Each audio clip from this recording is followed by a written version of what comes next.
ரீசெண்டாக சூர்யாவுடைய 44வது மூவியோடைய title announcement தான் release பண்ணியிருந்தாங்க.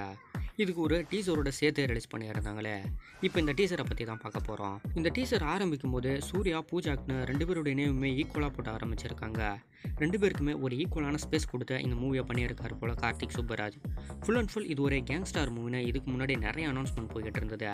ஆனால் கார்த்திக் சுப்பராஜ் ஒரு இடத்துல இறங்கி கிடையாது, இது ஃபுல் அண்ட் ஃபுல் லவ் ஸ்டோரின்றதை கன்ஃபார்ம் பண்ணியிருந்தாரு. அதுக்கேற்ற போலவே இந்த டைட்டில் டீசரை ரிலீஸ் பண்ணியிருக்காரு. பீரியாடிக்கல் சம்மந்தப்பட்ட ஒரு full and full love story entertainment movie தான். அதுவும் நான் லீனியரில் இந்த மூவி நகரத்துக்கு வாய்ப்பு இருக்குமோன்னு ஒரு சின்ன டவுட்டும் போய்கிட்டு இருக்கு. அந்த காலத்தில் மேக்ஸிமம் லவ் ப்ரொப்போஸ் எல்லாமே கோயிலில் தான் நடந்திருக்குமே. இந்த மூவிலையும் இப்போ இந்த சீன் ஒரு கோயில் குளத்தில் வச்சு சூர்யா ப்ரொப்போஸ் பண்ணுறாரு. ஆனால் இது ஃபர்ஸ்ட் ப்ரொப்போஸ்லாம் கிடையவே கிடையாது. இதுக்கு முன்னாடி ஒரு 2-3 ப்ரொப்போஸ் இருக்குன்னு நினைக்கிறான். அதுக்கப்புறம் தான் இந்த சீன் நடக்குது போல. இது மூவியோடைய இன்டர்வல் சீனாக இருக்கிறது கூட வாய்ப்பு இருக்கு. இதுக்கு முன்னாடி சூர்யாவுக்கு பெரிய ஆக்ஷன் சம்பவம் எல்லாமே இருக்கு. அவருடைய அப்பா கூட சேர்ந்து ராபெரி பண்ணுறது, கட்ட பஞ்சாயத்து, கேங்ஸ்டரு, கடத்தல், கொலைன்னு சொல்லிட்டு வேற லெவல் சம்பவம் பண்ணின்னு சுற்றிக்கிட்டு இருக்காரு. இதுக்கு சென்டரில் தான் பூஜா ஆக்ட் வராங்க. இவங்க வந்ததுக்கப்புறம் தான் கதையில் ஒரு பெரிய டேர்னிங் ஏற்படுது. இவங்கள லவ் பண்ண ஆரம்பிக்கிறவர் நிறைய கண்டிஷன் எல்லாமே வெளியே வர ஆரம்பிக்கிறது பூஜா ஆக்ட் கிட்ட இருந்த. இதெல்லாம் பொறுத்துக்க முடியாதவர் நீ தேவையில்லடுன்னு ஃபஸ்ட்டு தூக்கி போட்டுட்டு திரும்பவும் அந்த ஆக்ஷன் சம்பவத்தில் இறங்க ஆரம்பிக்கிறாரு. ஆனால் அதுக்கப்புறம் தான் பூஜாக்கு மேலே பயங்கரமான லவ் ஏற்பட ஆரம்பிக்குது. இதுக்கப்புறம் எல்லாருமே பகச்சிக்க ஆரம்பிக்கிறாரு. அவருடைய அப்பாவையே பகச்சிக்க ஆரம்பிக்கிறாரு. இந்த மூவியில் உரியடி விஜய் மெயின் கேரக்டர் வில்லனாக வரதா ஏற்கனவே சொல்லியிருந்தான். ஆனால் அந்த கேரக்டர் அதுக்கப்புறம் வேற ஒரு ஆள் கைக்கு போயிருந்தது. இவர் தான் அந்த மூவிக்கு மெயின் வில்லன்ற போல சொல்லியிருந்தாங்க. ஆனால் எனக்கு தெரிஞ்சு இந்த மூவியில் சூர்யாவுடைய அவங்க அப்பா தான் மெயின் வில்லனாக வரதுக்கு நிறைய வாய்ப்பு இருக்கும்னு நினைக்கிறேன். பீரியாடிக்கல் சம்மந்தப்பட்ட மூவி அப்படின்றதுனால இந்த மூவியில் ரொம்ப ஓப்பனான வசனங்கள் எல்லாமே நிறைய இருக்கு. மேக்ஸிமம் ஒரு சில வசனங்கள் புரியாமல் கூட போகலான்னு நினைக்கிறேன். ஆனால் நம்ம தொடர்ந்து கார்த்திக் சுப்பராஜா சூப்பரான ஒரு ஸ்க்ரீன் பிளேவில் தான் பார்த்துக்கிட்டு இருக்கோமே. லாஸ்ட்டாக ரிலீஸ் ஆகியிருந்த ஜிகர்தண்டாவுடைய XX மூவி கூட பெரிய ரெஸ்பான்ஸ் ஏற்படுத்தி இருந்தது.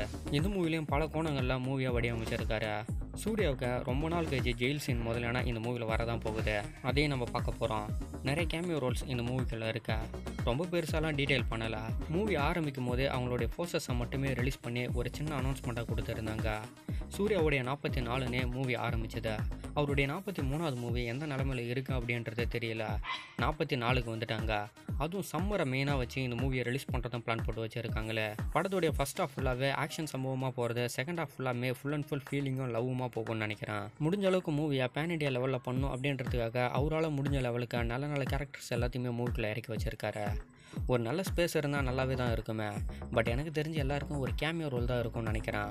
பூஜா ஆக்டுக்கும் சூர்யாவுக்கும் அவங்க அப்பாவுக்கும் சென்டரில் நடக்க போகிற ஸ்டோரி தான் ரொம்ப பெருசாக வரும்னு நினைக்கிறேன். ஃபர்ஸ்ட் ஹாஃபில் இருக்கிற மெயின் வில்லன் எல்லாருமே அடிச்சு தூக்கி போட்டுடுவாருன்னு நினைக்கிறேன். செகண்ட் ஹாஃப் ஃபுல்லாமே இவங்க 2 பேருக்கு நடக்க போகிற லவ் எப்படி இருக்க போகுதுன்னு தெரியல. பொதுவாக இந்த சீனை பார்க்கும்போது கௌதம் வாசுமேனன் மூவியோடைய சீன்ஸ் தான் ஞாபகம் வருது. ஸ்லோ மோஷனில் உருகிற லெவலுக்கு வசனங்களை கொடுத்து இந்த மாதிரி கொஞ்சம் ஓல்டு கெட்டப்பில் மூவி பண்ணுறவர்னா கௌதம் வாசுமேனன் தான். அவருடைய பேட்டர்ன் போல் இந்த மூவி இருக்கிறதுக்கு வாய்ப்பு இருக்கா. நெக்ஸ்ட்டு ஒரு வாரணம் ஆயிரம் போல் பயங்கரமான ஃபீல் குட் மூவியாக இந்த மூவி இருக்கும் போல் சூர்யாவுக்கு கெட்டப்பை பார்க்கும்போது நல்லாவே தான் இருக்கா. பட் லவ் சீன் ரொம்ப சிம்பிளாக இருக்கும்னு நினைக்கிறேன். பூஜாக்கிட்ட பார்த்த உடனே இவர் லவ் பண்ண ஆரம்பிப்பார் போல். ஆனால் இது ரொம்ப ஓல்டு சீனாக இருக்கும்னு நினைக்கிறேன். இது மட்டும் இல்லாமல் பூஜாவுடைய கேரக்டரை வச்சு கொஞ்சம் ட்ரோல் பண்ணிக்கிட்டு இருக்காங்க. பட் அதெல்லாம் தேவையே கிடையாது. மூவியில் அவங்களுடைய ரெஸ்பான்ஸ் எப்படி இருக்க போகுது அப்படின்றத தான் நம்ம எல்லோரும் பார்க்கணுமே. ரீசெண்டாக சூர்யாவுக்கு கங்குவா ஒரு பெரிய லாஸ் ஏற்படுத்தி கொடுத்துருச்சு. கண்டிப்பாக இந்த மூவியை கொஞ்சம் டீசெண்டாவது ரிலீஸ் பண்ண தான் பிளான் போடுவார். பீஸ்ட்டுக்கு அப்புறம் பெருசாக தமிழ் இண்டஸ்ட்ரியில் பார்க்காத பூஜா ஆக்டர் தொடர்ந்து பிக் ஸ்டார்ஸோட நம்ம பார்க்க போகிறோம்.